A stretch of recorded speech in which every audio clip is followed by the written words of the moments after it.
pourquoi un musée de la santé à Lyon?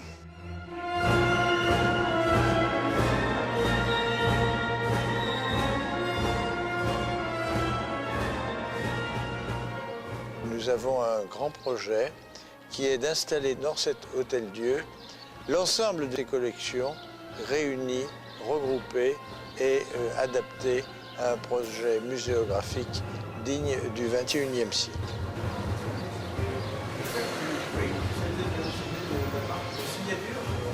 Ça correspondait au fait qu'elles gardaient leur dot personnelle. Elles ne prononçaient pas de vœux et ça leur donnait une grande liberté. Et puis ça dure depuis 1550. Et oui. C'est ça qui est tout à fait extraordinaire. Et voilà, on arrive. Mademoiselle. Bonjour. Excusez-moi de vous déranger. Professeur Mornet? Oui, bonjour mademoiselle, bienvenue. Je m'intéresse à l'histoire de la médecine. Oui.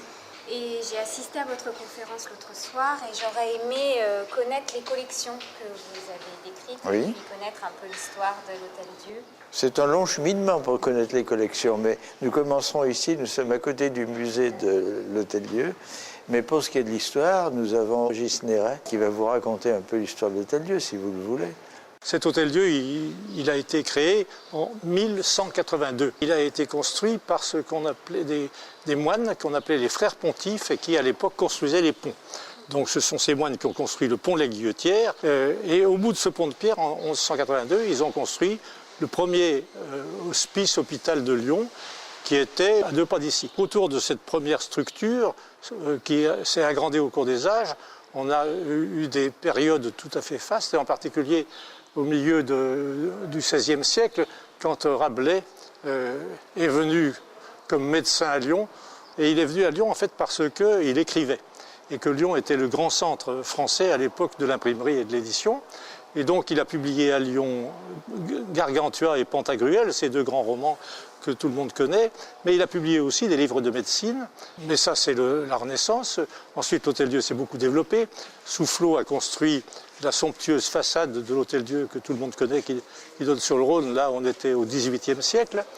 Et puis au XIXe siècle, il y a eu un lien tout à fait fort entre l'Hôtel-Dieu, la médecine et l'économie, parce que on s'est mis à être une ville avec des laboratoires pharmaceutiques qui ont beaucoup fait pour le développement de la médecine en France, et en particulier l'aspirine, pendant des années, dès la fin du XIXe siècle, a été fabriquée dans l'agglomération lyonnaise.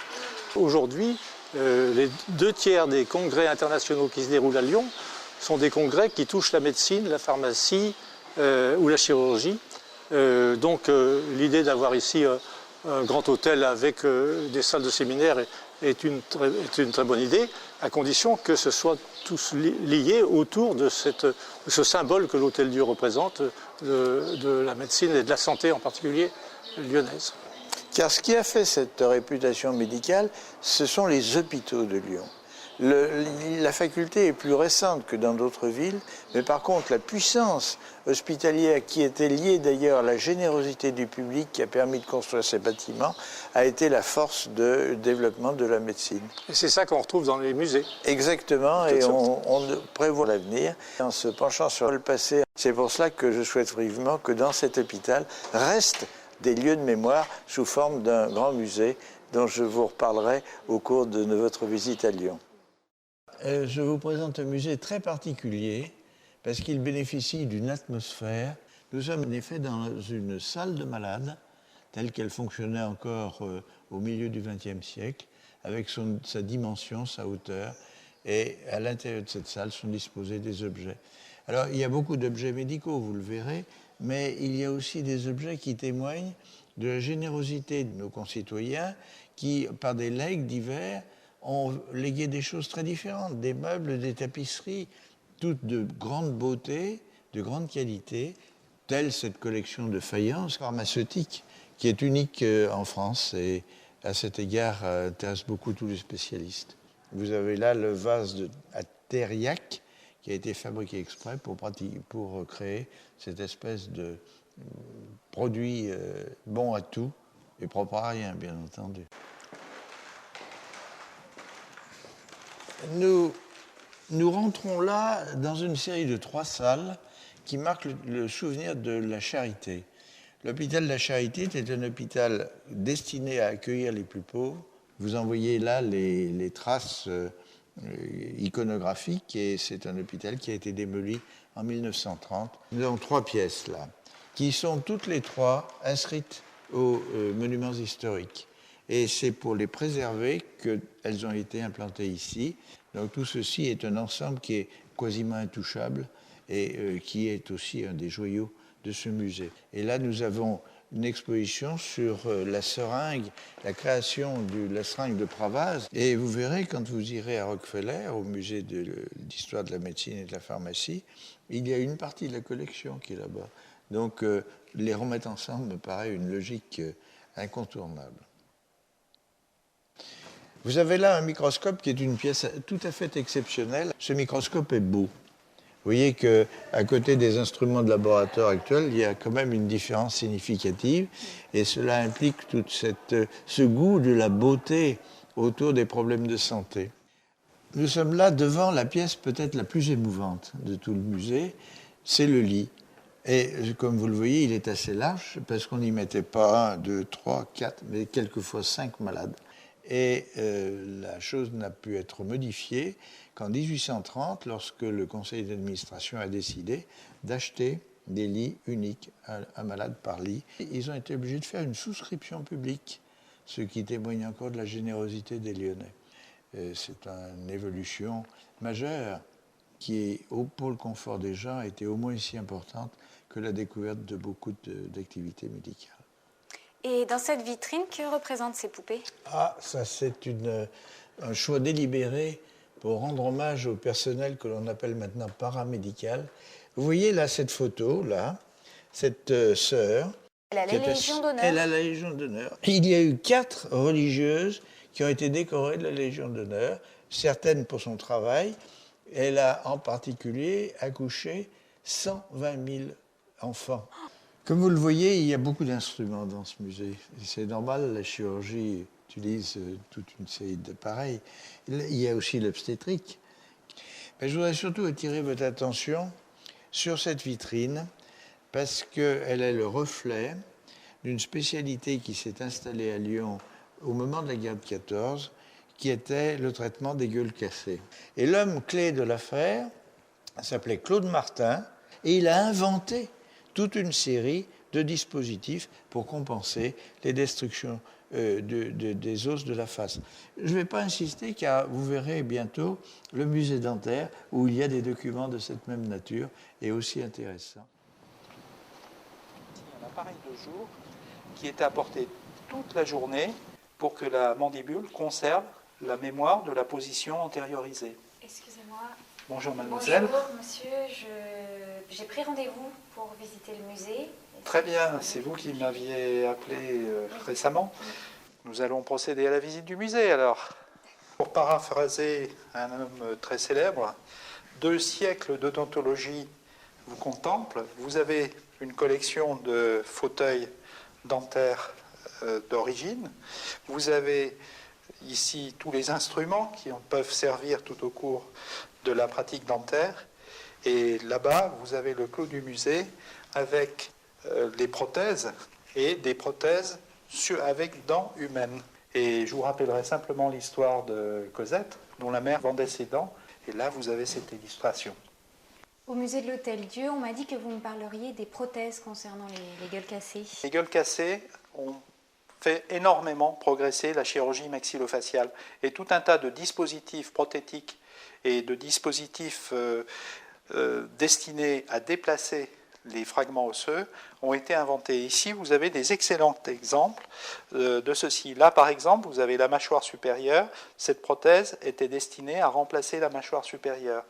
Donc, ces pauvres gens qui ont été très gravement blessés pendant les guerres ont permis énormément de faire progresser la chirurgie maxillofaciale et la médecine dans son ensemble. Ici, vous avez le pélican de Bourdet, qui est un instrument du XVIIIe. Et cet instrument est un instrument d'extraction polyvalent. C'est-à-dire que, quelle que soit la dent, on peut utiliser cet instrument-là. Bon, vous avez aussi d'autres types de systèmes pour faire les extractions, les systèmes de clés, les leviers, et tous ces systèmes sont différenciés en fonction du point d'appui qui va être pris. Il faut bien comprendre qu'avec des instruments comme ceux-là, on enlevait la dent, mais on enlevait aussi ce qu'il y avait autour. C'est-à-dire que si la dent était extraite, les tables osseuses étaient aussi extraites.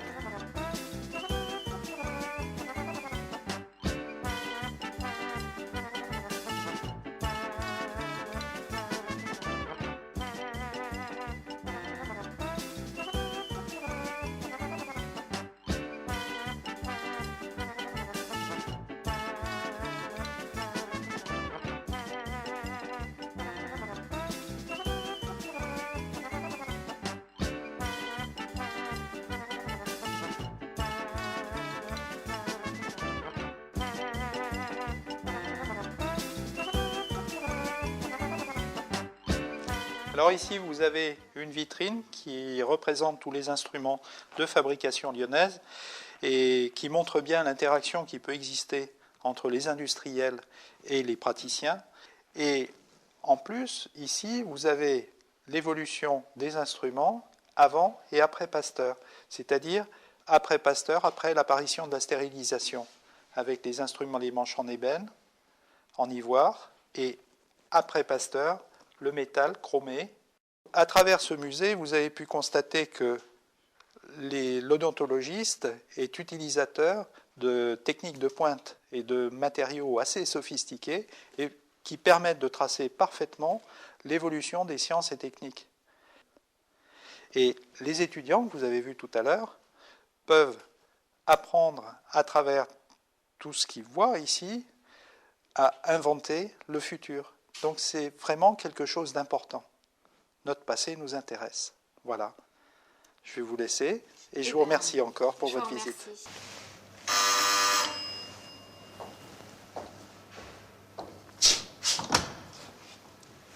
Bonjour monsieur. Bonjour mademoiselle. Vous m'avez demandé de vous présenter ce musée qui est assez remarquable à plusieurs titres. Il a été légué par le professeur Alexandre Lacassagne. Ensuite, ce musée a l'ambition de décrire l'évolution et l'histoire de la médecine et de la pharmacie. Et en dernier lieu, c'est un musée pédagogique qui s'inscrit dans le cursus des études médicales et pharmaceutiques. Dans ce tableau du XVIIIe siècle, les activités médicales sont représentées par des singes. Et ce tableau est la même critique que le Malade imaginaire de Molière et illustre l'inefficacité terrible de la médecine et de la pharmacie à cette époque. Alors nous allons évoquer, mademoiselle, maintenant quelques utopies médicales. Tout d'abord, le mesmérisme. Il a construit ce baquet de Mesmer qui contenait une bouteille de lait, c'est-à-dire en gros un condensateur. Il réunissait 8 malades autour de ce baquet qui est unique au monde et il pouvait leur donner un traitement qui les améliorerait suivant sa technique. Alors, autre utopie, mademoiselle, c'est celle de la phrénologie de Gall. Gall était un anatomiste de grande qualité, mais qui a déliré sous l'angle physiologique. Il ne reste rien de sa théorie, seul persiste de la langue française l'expression « la bosse des mathématiques ». Et puis, il y a eu le développement de la technologie. Ah oui, j'ai vu des seringues au musée de l'Hôtel-Dieu. C'est la preuve qu'il faut réunir des collections pour leur donner plus de poids et plus de valeur. Alors voici par exemple l'histoire de la seringue à partir des clistères. Il y a d'autres développements technologiques, comme par exemple le développement des instruments chirurgicaux qui étaient fabriqués par les couteliers et qui marquaient ces instruments chirurgicaux de poinçons qui indiquent le lieu, la date et le fabricant de ces instruments chirurgicaux. Ce panneau illustre un virage de la médecine dans le traitement du handicap. À partir de la guerre de 1914-1918, les amputés ont été malheureusement nombreux et la médecine a essayé d'améliorer le handicap en faisant par exemple des matériaux adaptés à certaines fonctions qu'on pouvait visser sur le manchon de cuir qui entourait le moignon. Au milieu du XIXe siècle, la médecine va enfin entrer dans l'ère scientifique et réfléchie. Ce phénomène est marqué par deux grands noms. Premièrement, Claude Bernard, qui publie l'introduction à la médecine expérimentale, où il montre comment la médecine doit être basée sur l'expérience, la physiologie et le suivi des résultats.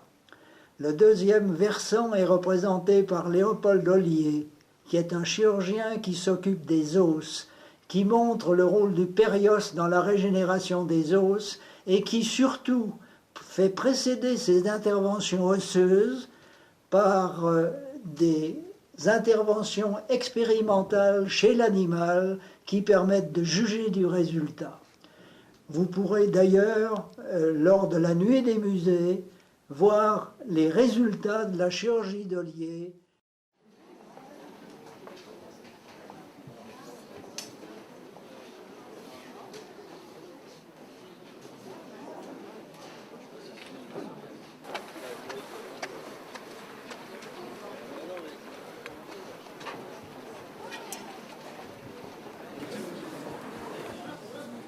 Chambre d'horreur ou cabinet de curiosité. Ce musée traite de l'anatomie.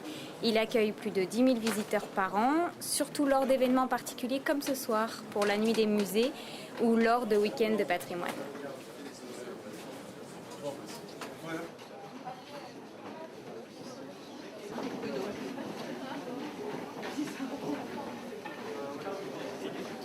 Alors parlez-moi d'Alexandre Lacassagne.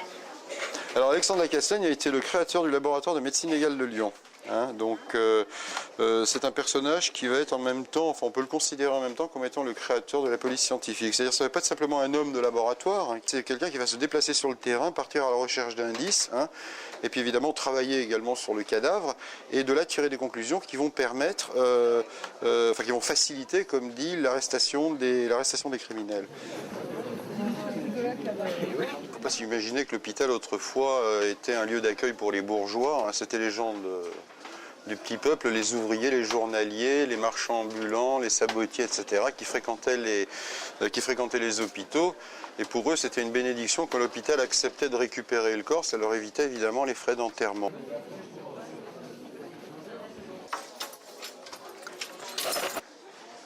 J'aurais aimé que vous me parliez de Léopold Ollier et de la chirurgie expérimentale. Le mérite de Léopold Ollier, c'est d'avoir compris comment fonctionnait l'os et d'avoir remplacé cette chirurgie d'amputation, cette chirurgie invalidante qui peuplait les hôtels des Invalides un petit peu partout, par une chirurgie conservatrice. Est-ce que vous pouvez me parler de cette pièce unique ? Oui, alors ça, il s'agit d'une pièce opératoire en effet tout à fait unique, qui a été conservée par Léopold Ollier sur un de ses malades. Bon, Léopold Ollier a démontré quel était le rôle du périoste dans l'os, c'est-à-dire cette membrane qui entoure l'os et qui fabrique elle-même de l'os. Et partant de ce principe et après ses expérimentations animales, il a retiré la partie supérieure malade de l'os en maintenant le périoste osseux et en effectuant des greffes, et il a obtenu la régénération de la partie supérieure de l'humérus. Donc ça, c'est un exemple tout à fait frappant de la validité des théories d'Ollier. Et également, ça assoit encore un petit peu plus l'idée de cette chirurgie conservatrice qui va remplacer, comme j'expliquais tout à l'heure, cette chirurgie d'amputation qui consistait à couper les membres dès qu'il y avait une affection qui se présentait. Là, en l'occurrence, on aurait eu une désarticulation de l'épaule.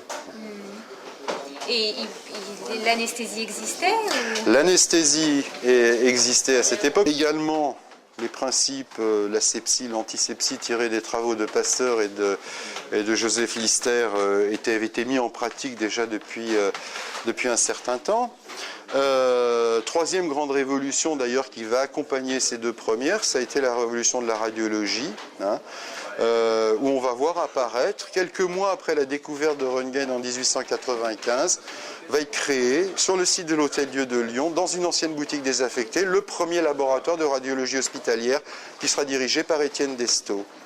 Alors on a la chance ici, dans la mesure où dans un premier temps Destaut a été attaché au service de Léopold Ollier, d'avoir une très importante collection de radiographie qui date de cette période historique de 1896 à 1900. Mais en ce qui concerne le matériel, nous disposons de peu d'éléments et l'essentiel de la collection, elle, se trouve aux Hospices civils de Lyon. Qu'est-ce que la découverte des rayons X a changé pour l'anatomie ? En médecine, le milieu du XIXe siècle avait été caractérisé par la méthode anatomoclinique de Bichat. C'est-à-dire que le diagnostic clinique devait être confirmé par la dissection du corps humain après la mort. Avec la première radiographie faite par Röntgen en décembre 1895, cette analyse du corps humain a été possible du vivant du malade. À Lyon, ville des Frères Lumière, qui découvrirent le cinéma la même année que Röntgen, les premières radiographies furent réalisées dans cet hôpital de l'Hôtel-Dieu par Étienne Destaut. C'était un chirurgien, anatomiste, également féru d'électricité et qui devint bientôt l'apôtre de cette nouvelle technologie. Les couloirs de cet hôpital gardent encore en mémoire cet homme brandissant les radiographies et essayant de convaincre ses collègues de la nouvelle technologie grâce à sa verve habituelle. Et qu'est devenu ce patrimoine de radiologie ? Lyon se glorifie d'avoir une collection de radiologie unique en France, qui est l'œuvre d'un homme, d'une vie, Albert Renaud, ingénieur, qui a rassemblé plus de 800 objets, 250 ensemble, parfaitement inventoriés, et qui sont stockés dans les caves des HCL, puisque les HCL ont bénéficié de la générosité de la famille, qui en a fait don en 2002 à cette célèbre institution. On peut visiter ces caves ? Actuellement, la collection reste confidentielle, elle est seulement accessible par quelques spécialistes ou encore lors d'expositions. Cette collection, par son homogénéité et sa richesse, est unique en Europe. D'ailleurs, le témoignage de Serge Chambaud, dont j'ai ici une lettre, mérite d'être connu. Monsieur le professeur, ces collections, de par leur diversité, leur qualité de conservation et leur intérêt historique, sont tout à fait dignes de figurer dans le Musée national de la santé que vous ambitionnez de créer à Lyon.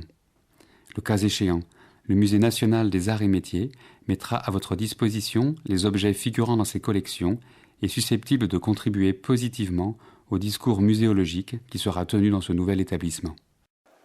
Et quelle est la place aujourd'hui de la radiologie dans les technologies médicales ? Toutes les enquêtes au XXe siècle auprès du grand public et des professionnels de santé montrent que l'imagerie médicale, qui s'est enrichie avec l'échographie, la RMN et le scanner, est considérée comme celle qui a le plus fait avancer le diagnostic médical au cours de ce siècle. L'échographie du fœtus, d'ailleurs, dans l'album familial, a remplacé la photographie du nouveau-né.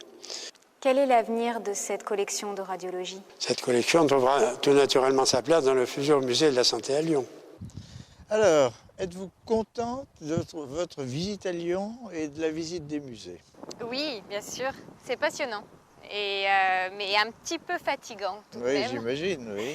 Effectivement, les musées sont très dispersés. Oui. Et il me semble que vous avez en projet de les réunir. À quel endroit vous allez installer ce nouveau musée de la santé ? Eh bien, écoutez, tournez-vous. Est-il un lieu meilleur pour le mettre ? C'est d'être dans cet hôtel-Dieu avec cette façade majestueuse qui date du XVIIIe, qui a d'ailleurs été créée et construite à la demande de la municipalité pour impressionner les gens qui viennent de l'extérieur, notamment d'Italie. Mon cher Bruno, bonjour. La visite de notre jeune étudiante s'est bien terminée. Elle a été enthousiaste, bien entendu. Et évidemment, elle a dit ce que nous pensions, c'est-à-dire qu'il est idiot de garder ces collections séparées les unes des autres, et il serait vraiment dommage qu'elles ne soient pas installées dans ce magnifique hôtel-Dieu qui est le berceau de la médecine lyonnaise. Alors, bien entendu, il faut un projet, et vous en êtes un des maîtres d'œuvre. Racontez-nous votre projet. Faites-nous rêver, mon cher Bruno. Lorsqu'on a vu toutes ces collections, on imagine un musée dans lequel on puisse découvrir cette multitude de collections qui sont, il faut le dire, uniques en France, rassemblées dans un même lieu.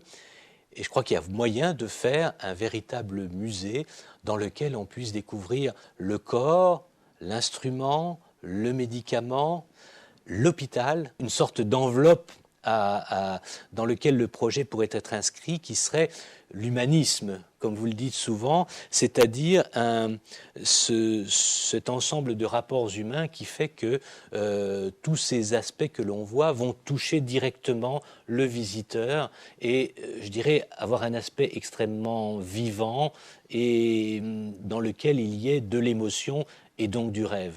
Et pourquoi ne pas parler de l'industrie ? Je crois que les milieux industriels sont des partenaires qu'il faut associer au projet parce que ce sont à la fois, je dirais, des gens intéressés sur le contenu, mais aussi qui peuvent apporter, je dirais, leur part au développement de ce projet. Et je pense qu'un tel musée peut aussi être un lieu d'accueil, de séminaire, un lieu de rencontre dans lequel, je dirais, cette culture puisse aussi être lieu d'échange professionnel, scientifique, à côté du travail mené pour le grand public, si l'on veut. Au total, vous voyez une fréquentation de combien de personnes et quel type de public viseriez-vous ? Il n'est pas exagéré de penser à peu près à 100 000 personnes, 100 000 personnes par an, 100 000 visiteurs. Il y a le public professionnel, celui des médecins, du milieu de la santé. Il y a le public des jeunes qui me semble fondamental à la fois pour orienter éventuellement des jeunes vers des métiers de sciences et de techniques. Enfin, je pense qu'un tel musée doit intéresser le citoyen. En tout cas, au point de vue local, nous avons un soutien total de toute l'université responsable des sciences et de la médecine.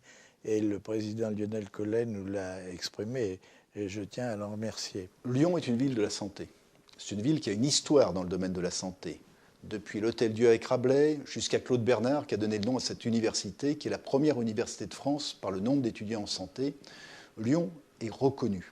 Créer un musée, réunir les collections, c'est rassembler les savoirs que nous avons traversés durant des siècles et c'est mettre en valeur notre histoire dans l'intérêt de la communauté scientifique, de nos étudiants et aussi de la ville de Lyon, qui est une grande ville de la santé, par ses hôpitaux, son université, mais aussi ses industriels de la santé. Et pour toutes ces raisons, j'appelle à soutenir, et je soutiens personnellement, le grand projet d'un grand musée de la santé porté par le professeur René Mornex.